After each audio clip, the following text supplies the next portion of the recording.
Hello guys, welcome back to foodie friends. ಇವತ್ತು ನಾನು clamp ಇದು ರೆಸಿಪಿ ಮಾಡ್ತಿದ್ದೇನೆ. ಕ್ಲ್ಯಾಂಪ್ ಅಂದ್ರೆ ಇಲ್ಲಿ ಮರ್ವಾಯಿ ಅಂತ ಹೇಳ್ತೀವಿ. ಮರ್ವಾಯಲ್ಲಿ ಹೆಚ್ಚಾಗಿ ಮ್ಯಾಂಗ್ಳೂರಲ್ಲಿ ಎಲ್ಲರೂ ಮಾಡೋದೇ ಸುಕ್ಕ, ಬೇರೆ ಹೆಚ್ಚಾಗಿ ಎಂತ ಸಹ ಮಾಡುದಿಲ್ಲ. ಆದ್ರೆ ನಾನಿವತ್ತು ಒಂದು ಡ್ರೈ ಫ್ರೈ ಮಾಡ್ತಿದ್ದೇನೆ. ತುಂಬಾ ಟೇಸ್ಟಿ ಆಗಿ ಬರ್ತದೆ, ಒಂದು ಡಿಫ್ರೆಂಟ್ ಟೇಸ್ಟ್ ಆಗಿ ಬರ್ತದೆ, ಖುಷಿ ಆಗ್ತದೆ ತಿನ್ಲಿಕ್ಕೆ. ಅದು ನಿಮ್ಗೆ ಹೆಚ್ಚಾಗಿ ಇವನ್ ನೆಟ್ ಅಲ್ಲಿ ಕೂಡ ಮರವಾಯಿ ಅಂತ ಹಾಕಿದ್ರೆ ಸುಕ್ಕವೇ ಬರ್ತದೆ, ಸುಕ್ಕದ ರೆಸಿಪಿಯೇ ಬರ್ತದೆ, ಬೇರೆ ಯಾವ್ದು ಸಿಗುದಿಲ್ಲ.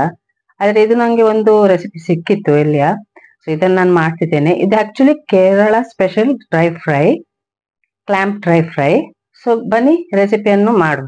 ನಾನಿವತ್ತು ಕೇರಳ ಸ್ಟೈಲ್ ಕ್ಲ್ಯಾಂಪ್ ಫ್ರೈ ಅಂದ್ರೆ ಮರ್ವಾಯಿ ಫ್ರೈ ಮಾಡ್ತಿದ್ದೇನೆ. ಇದು ನಾನು ಫಸ್ಟ್ ಟೈಮ್ ಟ್ರೈ ಮಾಡಿದ್ದು, ನಂಗೆ ತುಂಬಾ ಅಂದ್ರೆ ತುಂಬಾ ಖುಷಿ ಆಯ್ತು. ಇವಾಗ ಮನೆಯವರಿಗೆ ಎಲ್ಲರಿಗೂ ಇಷ್ಟ ಆಯ್ತು ಇದು ರೆಸಿಪಿ.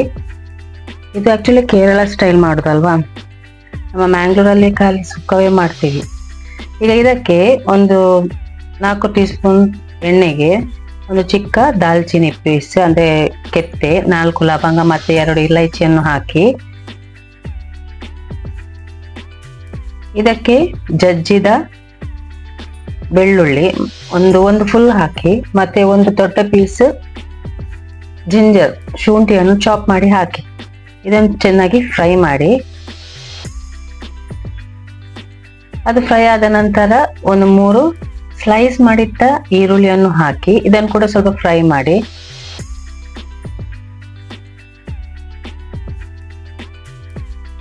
ಈ ರೆಸಿಪಿ ಬೇಗನೆ ಆಗ್ತದೆ. ಕ್ಲಾಮ್ಸ್ ಅನ್ನು ನೀವು ಬಾಯ್ಲ್ ಮಾಡಿ ಇಡಬೇಕು ಫಸ್ಟಿಗೆ. ಇದಕ್ಕೆ ಒಂದು 4 ರಿಂದ 5 ಗ್ರೀನ್ ಚಿಲ್ಲೀಸ್ ಅನ್ನು ಸ್ಲಿಪ್ ಮಾಡಿ ಹಾಕಿ,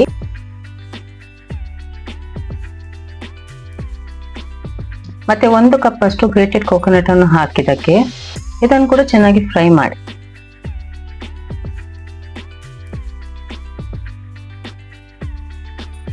ಈಗ ಇದಕ್ಕೆ ಇನ್ನೊಂದು ಈರುಳ್ಳಿಯನ್ನು ಚಾಪ್ ಮಾಡಿ ಹಾಕಬೇಕು. ಆಗ ನಾವು ಸ್ಲೈಸ್ ಹಾಕಿದ್ದು, ಇದಕ್ಕೆ ನಾವು ಚಾಪ್ ಮಾಡಿ ಹಾಕ್ತಿದ್ದೀವಿ.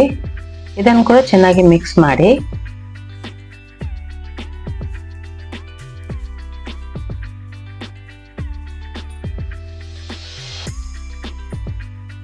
ಈಗ ಇದಕ್ಕೆ 1/4 ಕಪ್ ಅಷ್ಟು ಕರಿ ಲೀವ್ಸ್ ಅಂದ್ರೆ ಬೇಸೊಪ್ಪು ಅಂತ ಹೇಳ್ತೀವಲ್ಲ, ಅದನ್ನು ಹಾಕ್ಬೇಕು. ಕರಿಬೇವು ಸೊಪ್ಪನ್ನು ಹಾಕ್ಬೇಕು.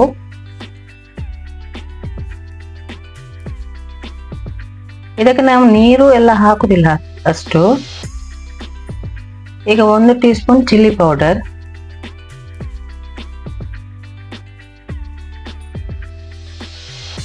ಅರ್ಧ ಟೀ ಸ್ಪೂನ್ ಹಳದಿ ಪೌಡರ್, 1 ಟೀ ಸ್ಪೂನ್ ಜೀರಿಗೆ ಪೌಡರ್, ಮತ್ತೆ ಅರ್ಧ ಟೀ ಸ್ಪೂನ್ ಗರಂ ಮಸಾಲಾ ಪೌಡರ್. ರುಚಿಗೆ ತಕ್ಕಷ್ಟು ಉಪ್ಪನ್ನು ಹಾಕಿ ಮಿಕ್ಸ್ ಮಾಡಿ.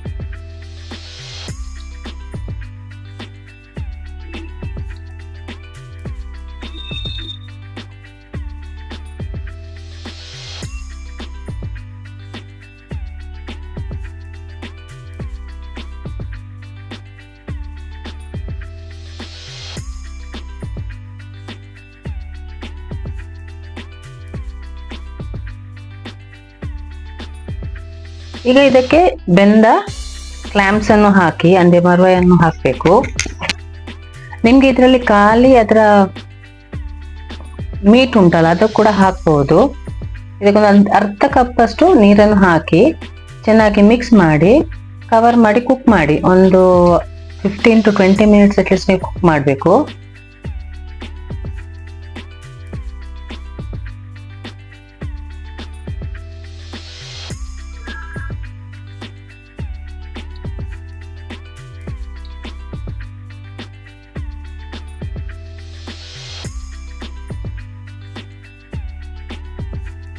ಈಗ ಇದಕ್ಕೆ ಒಂದು 2 ಟೀ ಸ್ಪೂನ್ ಅಷ್ಟು ಪೆಪ್ಪರ್ ಪೌಡರ್ ಅನ್ನು ಹಾಕಿ ಚೆನ್ನಾಗಿ ಮಿಕ್ಸ್ ಮಾಡಿ ಒಂದು 3 ನಿಮಿಷ ಬೇಯಲಿ.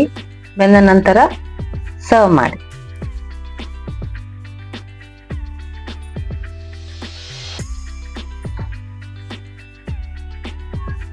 ಇದನ್ನು ಟ್ರೈ ಮಾಡಿ, ತುಂಬಾ ಸಿಂಪಲ್ ಉಂಟಲ್ವಾ ರೆಸಿಪಿ ಕೂಡ, ಮತ್ತೆ ಟೇಸ್ಟ್ ಕೂಡ ತುಂಬಾ ಒಳ್ಳೇದು ಬರ್ತದೆ. ಟ್ರೈ ಮಾಡಿ ನೋಡಿ ಇದನ್ನು.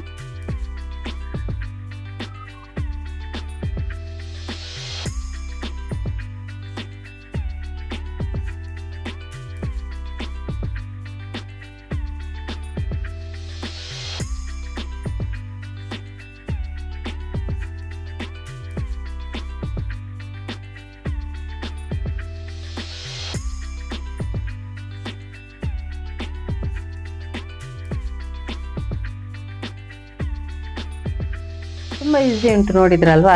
ಟ್ರೈ ಮಾಡಿ ನೋಡಿ. ಯಾವಾಗ ಸಹ ಸುಕ್ಕ ಮಾಡೋಕ್ಕಿಂತ ಹೀಗೆ ಒಮ್ಮೆ ಟ್ರೈ ಮಾಡಿ ನೋಡಿ. ತುಂಬಾ ಅಂದ್ರೆ ತುಂಬಾ ಟೇಸ್ಟಿಯಾಗಿ ಬರ್ತದೆ. ನಾನ್ ಮಾಡುವಾಗ ನಂಗೆ ಅಷ್ಟು ಅನಿಸ್ಲಿಲ್ಲ ಅಷ್ಟು ಟೇಸ್ಟ್ ಬರ್ಬೋದು ಅಂತ, ಆದ್ರೆ ಆಕ್ಚುಲಿ ಟೇಸ್ಟ್ ಬಂದಿದೆ. ನಮ್ಗೆ ಖುಷಿ ಆಯ್ತು ಅದು ತಿನ್ಲಿಕ್ಕೆ. ಸೊ ಈ ರೆಸಿಪಿಯನ್ನು ಟ್ರೈ ಮಾಡಿ. ಈ ವಿಡಿಯೋ ಇಷ್ಟ ಆದ್ರೆ ಲೈಕ್ ಮಾಡಿ, ಶೇರ್ ಮಾಡಿ, ಸಬ್ಸ್ಕ್ರೈಬ್ ಮಾಡಿ. ಎಲ್ಲರಿಗೂ ಶೇರ್ ಮಾಡಿ ಪ್ಲೀಸ್. ಮತ್ತೆ ಯಾರೆಲ್ಲ ಸಬ್ಸ್ಕ್ರೈಬ್ ಆಗ್ಲಿಲ್ಲ ಪ್ಲೀಸ್ ಸಬ್ಸ್ಕ್ರೈಬ್ ಆಗಿ. Thank you. ಈಗ ಇದಕ್ಕೆ ಒಂದು 2 ಟೀ ಸ್ಪೂನ್ ಅಷ್ಟು ಪೆಪ್ಪರ್ ಪೌಡರ್ ಅನ್ನು ಹಾಕಿ ಚೆನ್ನಾಗಿ ಮಿಕ್ಸ್ ಮಾಡಿ ಒಂದು 3 ನಿಮಿಷ ಬೇಯಲಿ. ಬೆಂದ